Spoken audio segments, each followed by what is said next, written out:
울트라 퓨전보다 10배 성능을 높일 수 있어요. 이걸 가지고 애플 실리콘이 가지고 있던 구조적인 한계를 뚫어버릴 수 있는 96코어짜리 AMD CPU, 최신 엔비디아 GPU가 들어간 최상급 워크스테이션과 경쟁할 수 있는 맥 프로급 애플 실리콘이 나올 수 있는 애플은 M1 시리즈로 ARM CPU가 고성능 PC 시장에서 경쟁할 수 없다는 고정관념을 완전히 박살냈습니다. M1 칩은 가벼운 저전력 노트북 시장에서 압도적인 성능과 압도적인 전력 효율을 보여줍니다. 애플이 보면 PC가 굉장히 성능이 좋아요. 예. 열이 안 나면서 성능은 굉장히 좋은 형태고, 어느 정도냐면 제 맥북에 쓰이는 게 그냥 일반적인 작업을 할 때 한 5W 정도 먹습니다. 일반적으로 노트북이 보통 한 40W 정도 먹고 있어요. 아무것도 안 하더라도. 5W 정도 먹는 거는 핸드폰에 들어가는 수준이거든요. 이게 전력 사용량이 굉장히 좀 적다. 그런 것들이 장점이긴 한데 성능도 되게 높아요. 그래서 지금 보면 8코어 PC, 랩탑 칩 정도 성능을 M1에서 보이고 M1 프로나 M1 맥스나 이런 것들은 더 높은 성능을 이제 보일 수 있고요. 그래서 이제 애플이 성능이 좋다 이런 인식이 굉장히 강하죠. 그러면서 이제 이게 기술의 발전의 방향성을 이제 볼 수 있는 내용입니다. 지금 형태로는 CPU하고 GPU가 있어요. 얘네들이 지금 따로 놀고 있습니다. 그래서 CPU 좋은 거 쓰고 GPU 좋은 거 쓰고 이렇게 하는데 문제는 이 사이에 데이터를 어떤 식으로 전송하는가 여기서 이제 바틀렉이 딱 걸리거든. 그래서 지금 같은 경우에는 이쪽 부분에서 이 데이터 전송이나 이런 것들 때문에 제대로 성능을 못 내고 있는 부분들이 있습니다. 그래서 여기서 CPU가 가지고 있는 데이터를 GPU에 넘겨야 될 경우가 있는데 이때는 성능이 확 줄어요. 그래서 이런 부분들이 이제 문제시 되는데 이런 부분들을 해결할 수 있는 부분이 있습니다. CPU하고 GPU를 합쳐버립니다. 그래서 그런 형태로 이제 만들어 놓은 게 이런 형태가 되는 거예요.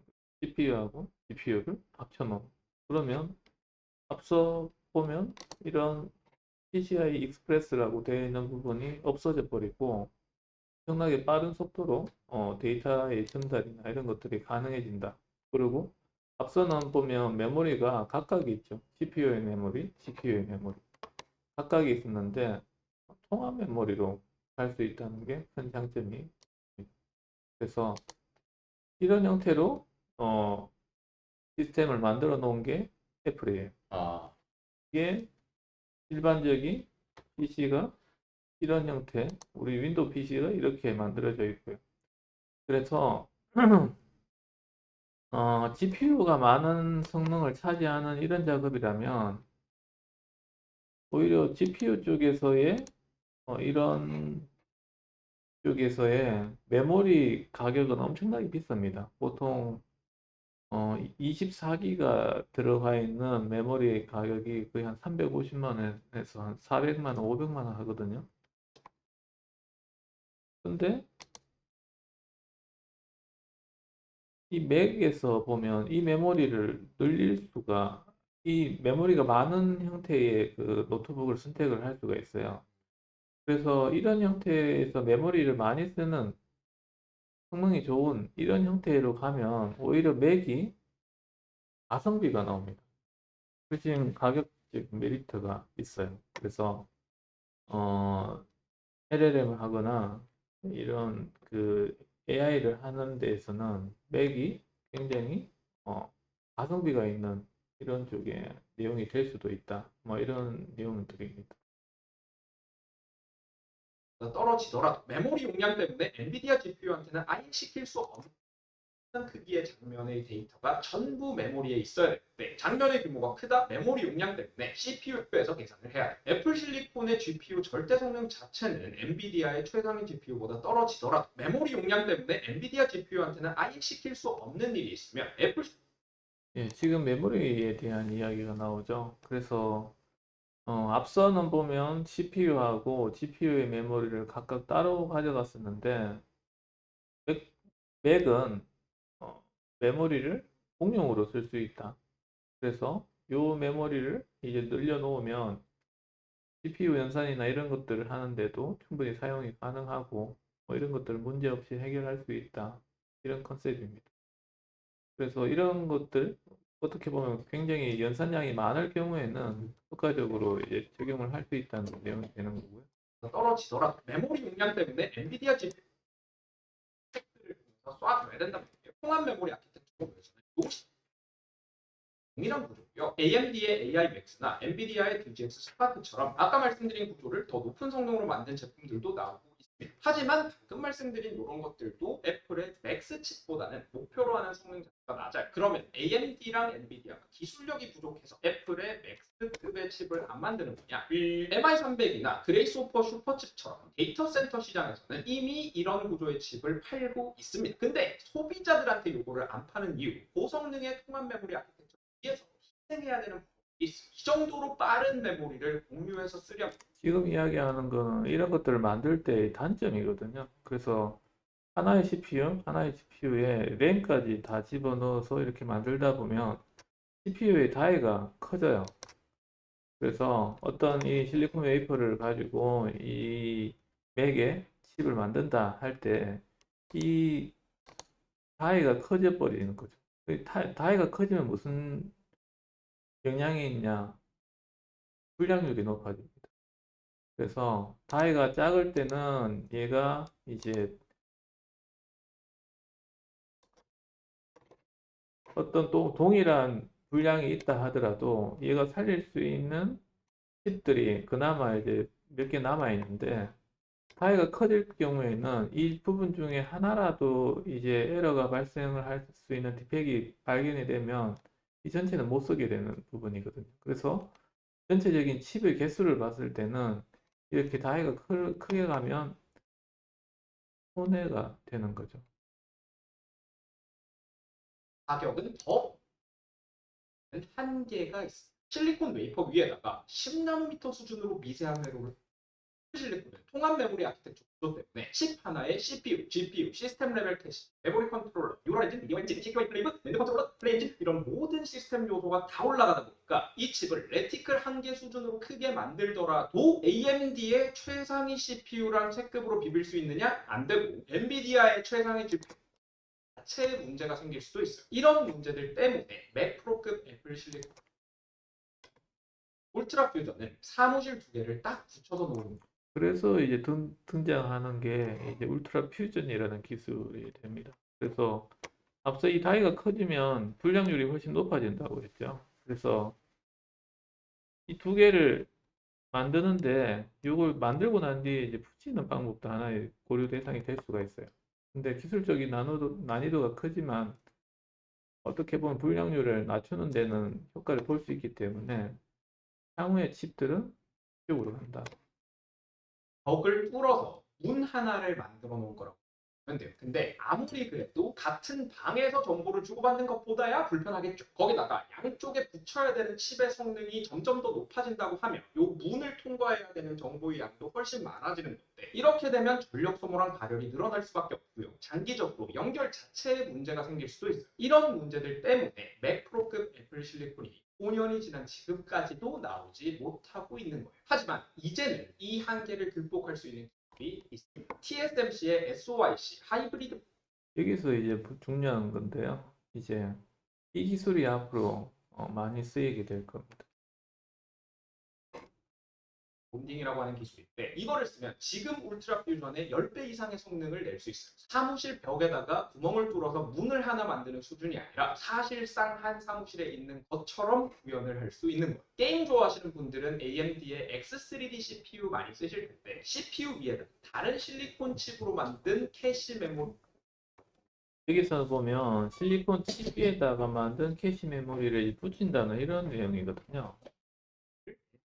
연결해 놓은 칩의 메모리를 지금 보면 이제 이 칩에다가 보면 CPU도 붙이고 메모리도 붙이고 이런 형태로 해야 되는 웨이퍼를 하나에서 만드는 게 아니라 각각을 만들어서 어떤 판 위에다가 올려놓고 붙이는 이런 방식이에요.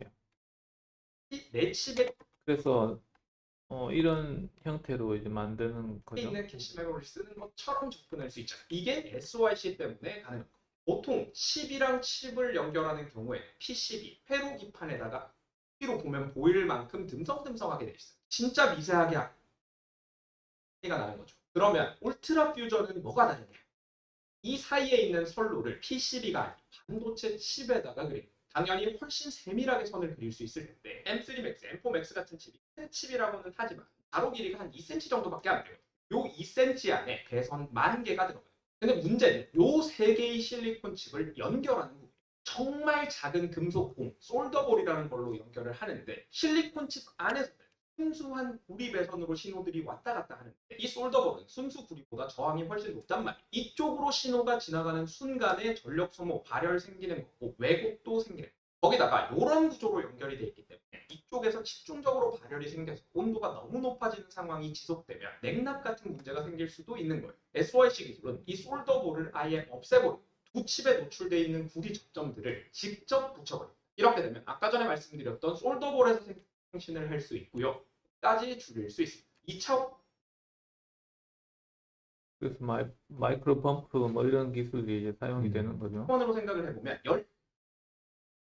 17배 정도 더 촘촘해집니다. 그래서 뭐 TSMC에 구리 하이브리드 본딩 뭐 이런 형태가 이제 앞으로 이제 사용된다는 거예요. 그러니까 원한다면 10배가 넘는 연결선들을 깔 수 있는 거고요. 그만큼 고속통신이 가능합니다. 애플 실리콘으로 생각을 해보면 CPU랑 여러 가지 요소들이 들어간 시스템 모듈이랑 GPU랑 커다란 캐시, 메모리 컨트롤러가 칩 이런 식으로 여러 개를 이어붙여서 최종 칩으로 만들 수 있겠죠. 칩과 칩 간의 연결이 훨씬 더 세밀해지고 전력 소모도 줄어들고 발열도 줄어드니까 기존 방식으로는 어려웠던 초고성능 애플 실리콘 칩도 등장할 그래서 뭐 이런 기술적으로 바뀜이 있게 되면 어떤 게 또 이슈가 될 건지 그걸 한번 살펴보는 게 재밌는 요소인 것 같습니다. 지금 여기서 나오는 거는 애플에서 굉장히 고성능 칩이에요. 일반 칩이 아니라 2천만 원짜리 컴퓨터에 대한 이야기거든요.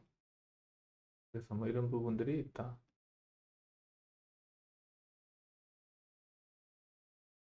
제가 아무리 그 못 가게 애를 젠슨 왕이 왔죠. 젠슨 왕이 와서 한국에 GPU 26만 장을 풀겠다. 이렇게 선언을 했죠. 그럼 26만 장의 규모는 어느 정도 될까요? 진짜 6천만 정도. 일단 콜로서스 기준으로 했을 때 콜로서스 1 규모 정도 됩니다. 콜로서스가 뭐죠? 테스라 가는 거 아니야? 예, 테슬라 거기 맞대. 그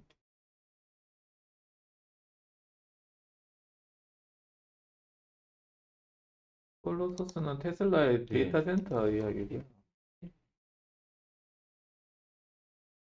지금 1이 있고 2가 있죠.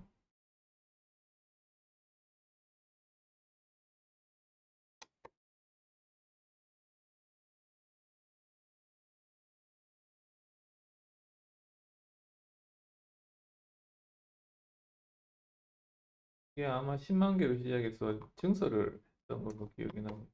그래서 지금은 20만 개도 되는 거고 여기서 사용되는 와트가 150. 150이었으니까 10만 개 기준으로 아마 150이었으니까 300메가와트 정도 됩니다. 300메가와트면天然가스 발전소 하나 정도. 어제 두산에서 LNG 발전 테슬라에 오더 받은 게 몇 메가라고 혹시 기억나시는가요? 380메가라고 여기 말씀을 드렸습니다. 두산에서 받은 것도 그런 거고 그래서 그 사이즈 자체가 이 정도고 여기서 이제 26만 장이라면 대충 그 정도 사이즈가 된다 이렇게 보시면 되는 거죠. 수치적으로 좀 그렇게 생각을 한번 해보셔야 될 거예요. 울산에 짓고 있는 데이터 센터가 한 10만 장 정도 되잖아요. 네. 그것도 한번 생각을 해보시면 좋을 것 같고. 그래서 이렇게 됩니다. 그럼 젠슨항은 왜 한국에 이렇게 투자를 할까요? 피지컬 AI 때문에 그렇죠. 피지컬 AI가 다른 말로 하면 로봇이죠. 한국에 이런 시스템이 잘 돼 있다는 거죠. 로봇, 자율주행, 공장 자동화. 전 세계적으로 공장 자동화가 제일 잘 돼 있는 나라가 한국입니다. 중국하고 비슷한 수준으로. 그래서 피지컬 AI 하기 굉장히 좋은 나라다. 그렇게 판단을 했던 것 같아요.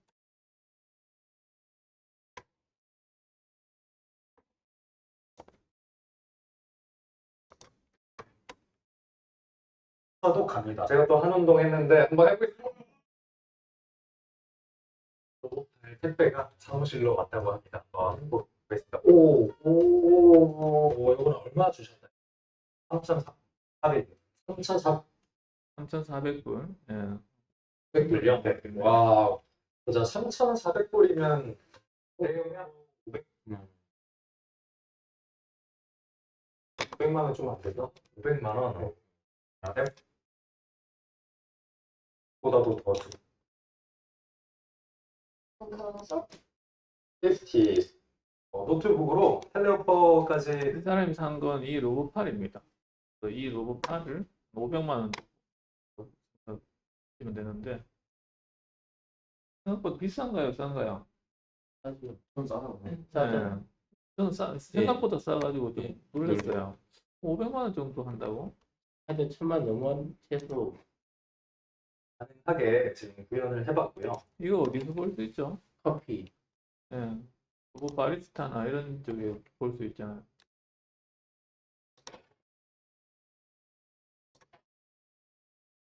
이런 형태.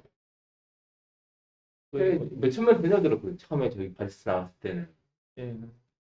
그래서 이런 로봇들을 이렇게 이제는 막 주문해가지고 택배로 배송을 받을 수 있는 상황이 됐습니다. 위아래를 누르면 XYZ 축으로 이동하는 텔레오퍼레이션까지 연동을 시켜봤습니다. 여기 시뮬레이션도 구현을 해봤고요. 이 시뮬레이션은 이 페리노사에서 제공해주는 SDK GUI입니다. 그래서 키보드로 이렇게 움직이면 여기서 SDK라고 부르는 거는 뭐냐면 소프트웨어 디벨롭먼트 킷 이렇게 해가지고 이 물건을 파면서 제공해주는 소프트웨어. 그래서 이 기계를 쓰려면 어떤 식으로 이 프로그램을 동작시키면 됩니다. 이거에 대한 프로그램을 제공해 주는 게 이 프로그램 SDK라고 보시면 됩니다. 그래서 사용자는 이거에 대해서 직접적으로 모터를 제어하고 이렇게 제어하지 않아요. 그냥 SDK 소프트웨어만 이렇게 동작을 시키면 되는 거죠. 그러니까 이런 개발 과정이나 이런 것들이 되게 빠르게 진행이 됩니다. 시뮬레이션도 움직이고 실제 리얼 월드에서도 움직이게 일단 구현을 해봤습니다. X축으로 플러스 방향으로 그러니까 베이스먼트 기준에 SDK가 워낙 잘 나와서 이게 이렇게 할 거고요. 그리고 이 녀석이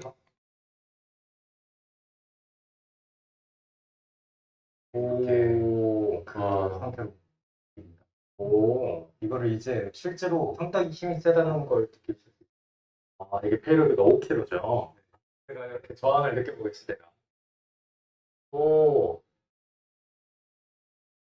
움직이겠어요.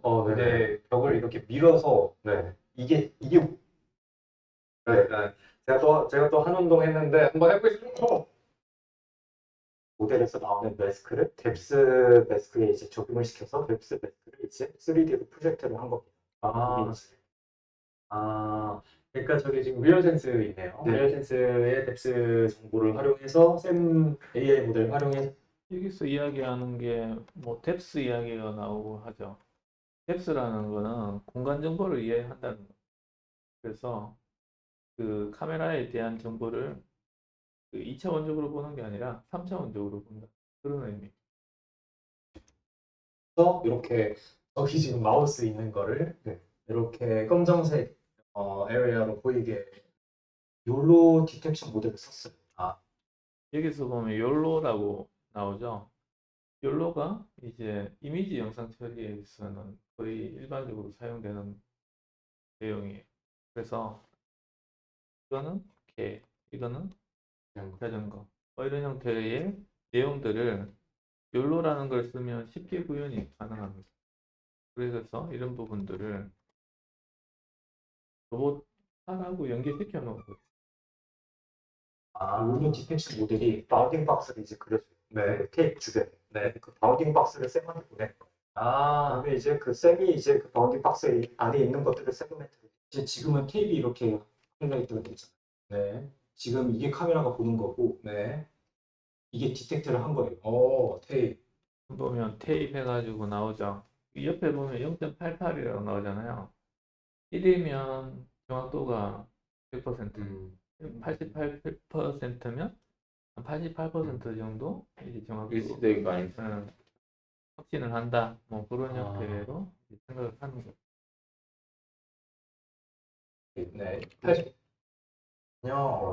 세그멘트를 한 다음에 그걸 이제 뎁스 카메라에 적용을 시키고 그걸 이제 프로젝트로 하면 이렇게 3차원이네요.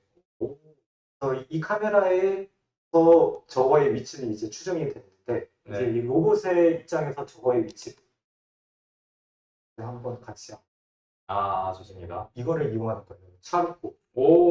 차르포라고 약간 바코드처럼 생긴 건데 칼리브레이션 하는 건가요? 네, 이렇게 뜨잖아요.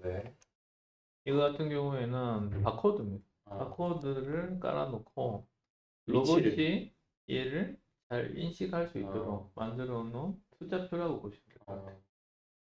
이게 이제 저거의 위치를 카메라의 위치에 그 렐리티브하게 잡아줍니다. 이걸 좀 해야 되는 이유가 저 카메라랑 이 로봇이랑 뭐 어느 정도 떨어져 있는지. 지금 하고 있는 작업이 뭐냐면 이 캘리브레이션이죠. 카메라하고 로봇팔하고 일치화시키는 거예요. 보면서 내가 이렇게 찍고 있는 것도 우리도 보면 아주 많은 시행착오를 거쳐가지고 캘리브레이션이 지금 다 되어 있는 상태예요. 우리 인간은. 근데 로봇은 그 작업을 시켜줘야 되는 거죠. 그걸 모르기 때문이죠. 네. 상대적으로 네, 상대적으로 여기서 여기까지 좀 조절하는 거군요. 네, 그걸 이제 알게 돼요. 이제 이 카메라에 상대적으로 얘가 어디 있냐 그걸 알게 돼요. 이 로봇의 상대적으로 얘가 어디 있냐 그걸 이제 바로 그 매트릭스를 곱해서 알 수 있어요. 그렇군요. 얘가 얘 위치를 파악을 하면은 그 얘한테 나한테는 이제 저 테이프가 60cm 앞에 떨어져 있어. 너한테는 아마 한 30cm 앞에 떨어져 있을 거야. 그럼 거기까지 가봐. 그런 코드를 이제 저희가 작성을 했습니다. 이렇게 다시 가죠. 제가 한번 해봐도 될까요? 이렇게. 그래서 이게 과거에 이런 로봇팔하고 다른 점이 있다 그러면 과거의 로봇팔은 이거를 움직여서 그 위치를 사람이 지정을 해줬었어야 돼요.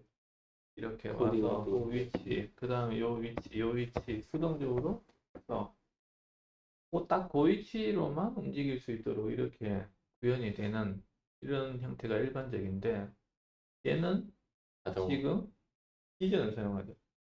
카메라. 비전을 사용해 가지고 그걸 이미지 인식을 통해 가지고 구현하는 이런 형태이기 때문에 더 이제 앞서 있는 형태라 보입니다.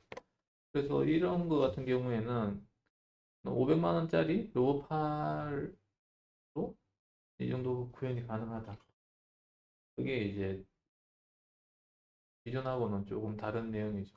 그래서 저는 과거에는 이거 하려면 한 2천만 원 정도는 써야 되지 않나 이런 생각이 들었는데 이 가격적인 수준이 굉장히 많이 내려와 있다. 그렇게 보이는 거. 그럼 로봇도 굉장히 핫하죠. 이런 쪽에 관심도 필요하다. 생각이 듭니다. 오늘 여기서 마치겠습니다.